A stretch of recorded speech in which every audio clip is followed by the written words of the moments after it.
दोस्तों, घर से निकलते ही बच्चों को स्कूल जाना हो या फिर हमें ऑफिस, इन छोटी छोटी दूरियों को कवर करने के लिए ऑटो का सहारा हम लेते हैं। भारत में आप चाहे कहीं भी हो, आपको ऑटो जरूर नजर आ जाएंगे। तेज बारिश हो या फिर कड़कती हुई धूप, ये रिक्शे आपको आपकी मंजिल तक पहुंचा ही देते हैं। भारत में ना जाने कितने ही रिक्शे आज के समय में मौजूद हैं जो लोगों को उनकी मंजिल तक पहुंचाते हैं। तो वहीं कुछ लोग इन रिक्शाओं को चलाकर अपने परिवार का पेट पालते हैं। लेकिन दोस्तों, क्या आप जानते हैं कि भारत में हर कोने में नजर आने वाले रिक्शा आपको साउथ मुंबई में नजर क्यों नहीं आएंगे? जी हाँ, साउथ मुंबई हमारे देश का वो हिस्सा है जहाँ ऑटो रिक्शा पूरी तरह से बैन है। अब आप सोच रहे होंगे ऐसा क्यों?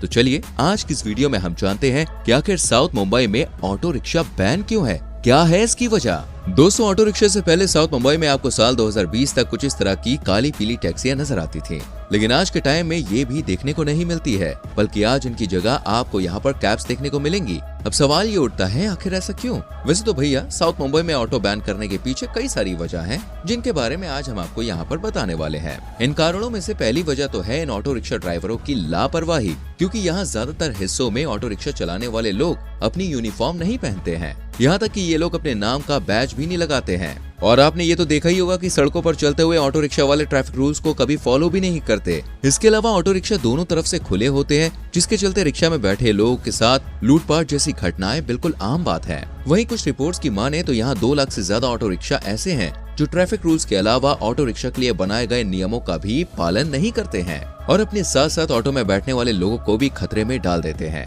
जैसे कि ये तय सवारी से ज्यादा लोग अपने रिक्शा में बैठाते हैं, जिससे एक्सीडेंट होने के जो चांसेस होते हैं वो बढ़ जाते हैं। इसके अलावा तय स्पीड से ज्यादा स्पीड में रिक्शा चलाना, ये कुछ ऐसे कारण हैं दोस्तों जो साउथ मुंबई में ऑटो रिक्शा को बैन करते हैं। इसके अलावा साउथ मुंबई की सड़कें भी यहाँ ऑटो रिक्शा बैन करने के पीछे का कारण है। दरअसल साउथ मुंबई को काफी पुराना या प्राचीन शहर माना जाता है। ऐसा कहा जाता है कि साउथ मुंबई के हिस्से को ब्रिटिश गवर्नमेंट द्वारा डेवलप किया गया था, यानी कि यहाँ ज्यादातर हिस्से अंग्रेजों द्वारा भारत में आने के बाद डेवलप किए गए थे, जबकि साउथ मुंबई में ऊपर के हिस्सों को आजादी के बाद इंडियन गवर्नमेंट द्वारा डेवलप किया गया। और यही कारण है कि आजादी के बाद बनी सड़कों की लंबाई चौड़ाई अच्छी खासी है और यहाँ ट्रैफिक की समस्या से भी लोग इतने ज्यादा परेशान नहीं होते हैं। हालांकि ऐसा नहीं है कि इंडियन गवर्नमेंट ने साउथ मुंबई में अपना योगदान नहीं दिया है। सरकार ने यहाँ भी काम करवाया है, लेकिन क्योंकि यहाँ जो सड़कें हैं वो कुछ ज्यादा ही पतली और संकरी हैं, इसकी वजह से जितना डेवलपमेंट हमें मुंबई के दूसरे हिस्सों में नजर आता है ना, यहाँ पे हमें उतना दिखाई नहीं देता है। दोस्तों, ब्रिटिश टाइम में डेवलप की गई साउथ मुंबई की सड़कें काफी संकरी हैं, जहाँ एक बार ट्रैफिक लग जाए तो उसे खुलवाना मुश्किल ही नहीं भैया नामुमकिन हो जाता है। साउथ मुंबई की कंजर्वेटिव सड़कों की वजह से यहाँ हाईवे बनाना भी पॉसिबल नहीं हो पा रहा है, जिसकी वजह से साउथ मुंबई के ज्यादातर हिस्सों में ट्रैफिक से लोग परेशान रहते हैं। यहाँ के ट्रैफिक के बारे में जानना हो तो भाई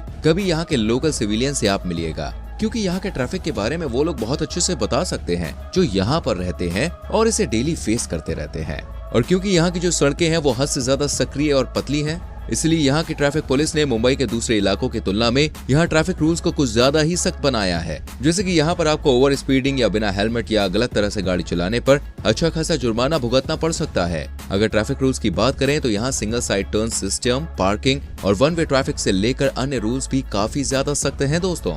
और जैसा कि हम आपको बता सकते हैं कि ऑटो रिक्शा वाले ट्रैफिक रूल्स को मानने में देखिए सबसे पीछे होते हैं, और हमारी सरकार का भी यही मानना है कि ऑटो रिक्शा ड्राइवर्स इन रूल्स को फॉलो नहीं करते हैं। इसलिए गवर्नमेंट द्वारा साउथ मुंबई में ऑटो रिक्शा चलाने की परमिशन नहीं दी जाती है। इससे पहले आपको साल 2020 तक यहाँ पर काली पीली टैक्सियां चलती हुई नजर आती होंगी, लेकिन आज इनकी जगह कैब्स ने ले ली है, जबकि एक टाइम तो ऐसा था जब मुंबई की पहचान ही ये काली पीली टैक्सियां हुआ करती थी।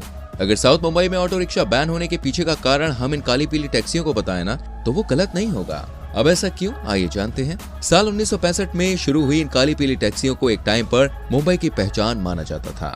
यहाँ तक कि आपने इन टैक्सियों को कई पिक्चर्स में भी देखा होगा, और कुछ हद तक तो ये काली पीली टैक्सियां ही हैं जिन्होंने यहाँ पर ऑटो रिक्शाओं को बैन करवा रखा है। दरअसल साउथ मुंबई को काफी पॉश एरिया माना जाता है और यहाँ पर बड़ी बड़ी कंपनियों के सेटअप हैं। इसके अलावा यहाँ पर बीएमसी के कई गवर्नमेंट ऑफिसर्स का भी आवास है, जिसकी वजह से इस एरिया को काफी हाईफाई मानते हुए यहाँ का स्टैंडर्ड मेंटेन रखते हुए यहाँ ऑटो रिक्शास को एंट्री नहीं दी जाती और यहाँ पर काली पीली टैक्सियां चलाई जाती हैं। हालांकि देखिए, ऐसा नहीं है कि ऑटो रिक्शा वाले ने कभी इन इलाकों में ऑटो रिक्शा चलाने की मांग नहीं की है, बल्कि इलेक्शन टाइम में हर बार ये मुद्दा उठाया जाता है और ऑटो रिक्शा वाले यहाँ ऑटो रिक्शा चलाने की मांग भी करते हैं, लेकिन यहाँ पर मौजूद टैक्सी यूनियन इनका विरोध करती है।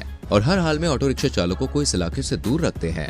दरअसल दोस्तों, इन टैक्सियों की मोटी कमाई का अड्डा साउथ मुंबई का Chhatrapati Shivaji terminal railway station है। रेलवे स्टेशन पर आने जाने वाले यात्रियों से ही ये टैक्सी वाले मोटी कमाई करते हैं और क्योंकि यहाँ ऑटो रिक्शा नहीं चलते, इसलिए कस्टमर्स को उनकी मंजिल तक पहुँचाने के लिए जो मन करता है वो रकम मांग लेते हैं। वहीं कुछ सवारियां तो ऐसी भी होती हैं जो इन्हें ये पैसा दे भी देती है। अब ऐसे में अगर यहाँ ऑटो रिक्शा चला दिए जाए तो इन टैक्सियों को काफी घाटा हो सकता है, क्योंकि ऑटो रिक्शा का किराया देखिए सस्ता होता है, जिसकी वजह से लोग जो है वो टैक्सियों की जगह ऑटो रिक्शा में जाना ज्यादा पसंद करेंगे। यही कारण है कि ये टैक्सी यूनियन यहाँ ऑटो रिक्शा नहीं चलने देती। इसके अलावा साउथ मुंबई को काफी हाई फाई माना जाता है, क्योंकि विदेशों से आने वाले सेलिब्रिटीज से लेकर बड़ी बड़ी कंपनियों के लोग भी और बड़े बड़े बिजनेसमैन भी इस इलाके के लग्जरी होटल्स में स्टे करते हैं। इसलिए इस एरिया को मुंबई के बाकी हिस्सों के मुकाबले काफी हाई फाई और पॉश माना जाता है। और यहाँ की इस लग्जरियस लाइफस्टाइल और स्टैंडर्ड को मेंटेन करने के लिए भी यहाँ ऑटो रिक्शाओं को परमिट नहीं दिया जाता है। यहाँ के रहने का अंदाज, लग्जरियस होटल्स, लाइफस्टाइल और बड़ी बड़ी देसी विदेशी कंपनीज इस क्षेत्र को काफी ज्यादा महंगा बनाते हैं दोस्तों। इसके अलावा जो अगला रीजन हम आपको बताने वाले हैं, उसे जानने के बाद आप शायद हैरान रह जाएंगे। जी हाँ, अगला रीजन जो है वो है दोस्तों यहाँ के स्थानीय लोग। यहाँ के लोकल सिविलियंस भी ये नहीं चाहते कि इन इलाकों में ऑटो रिक्शा चलाए जाएं। इसके पीछे का कारण ये है कि पहले जब यहाँ पर ऑटो रिक्शा चला करते थे, तब इन ऑटो रिक्शाओं की वजह से इनकी गाड़ियों को काफी ज्यादा नुकसान पहुंचा करता था।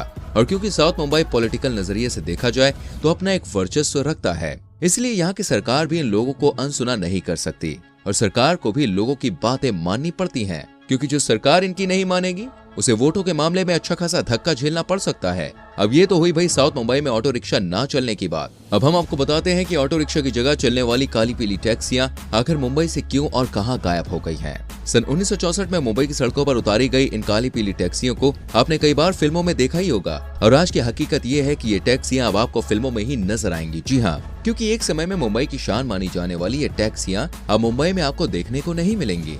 हम आपको बता दें, इस टैक्सी के मॉडल को कई सालों बाद बदला गया। लॉन्च होने के शुरुआती 1 साल बाद ही इसका नाम प्रीमियम प्रेसिडेंट रखा गया, जबकि साल 1974 में इसका नाम बदलकर प्रीमियम पद्मिनी रख दिया गया। मुंबई में लॉन्च होने से पहले इस काली पीली टैक्सी का क्रेज कोलकाता और दिल्ली में देखने को मिलता है, और कोलकाता में तो ये आज भी आपको देखने को मिलेंगी। और जब इस टैक्सी ने मुंबई की सड़कों से दूरी बनानी शुरू की, तभी इसे प्रीमियर पद्मिनी के नाम से ही जाना जाता था। और जब ये पूरी तरह से गायब हुई, तब वो 70 और 80 का दशक था, जब इस टैक्सी ने लोगों के बीच में एक क्रेज पैदा सा कर दिया था। 90 का दशक आते आते दोस्तों इस टैक्सी की पॉपुलैरिटी इस कदर बढ़ गई कि कंपनी में 63,200 टैक्सियां रजिस्टर्ड की गई। लेकिन साल 2000 आते आते कंपनी ने इस टैक्सी के प्रोडक्शन में गिरावट ला दी थी। लेकिन उस वक्त भी इन टैक्सियों की संख्या लगभग 3000 थी, जो बाद में घटकर सिर्फ 50 ही रह गई। और इस तरह धीरे धीरे इस काली पीली टैक्सी ने मुंबई की सड़कों को छोड़ दिया और मुंबई की सड़कों पर इन टैक्सियों की जगह कैब्स दौड़ रही हैं। फ्रेंड्स, आपको क्या लगता है, साउथ मुंबई में ऑटो रिक्शाओं को चलाया जाना चाहिए, और क्या इन काली पीली टैक्सियों की वापसी होनी चाहिए? हमें कमेंट करके जरूर बताइएगा। अगर आपको वीडियो अच्छी लगी हो तो प्लीज लाइक और शेयर जरूर कीजिएगा, इससे हमें बहुत मोटिवेशन मिलता है। आने वाली वीडियोस को देखने के लिए चैनल को सब्सक्राइब कर दो, बेल आइकन प्रेस कर दो, जिससे आपसे कोई भी वीडियो मिस ना हो। हम मिलेंगे आपसे अगली वीडियो में। अपना बहुत ख्याल रखें। Bye bye.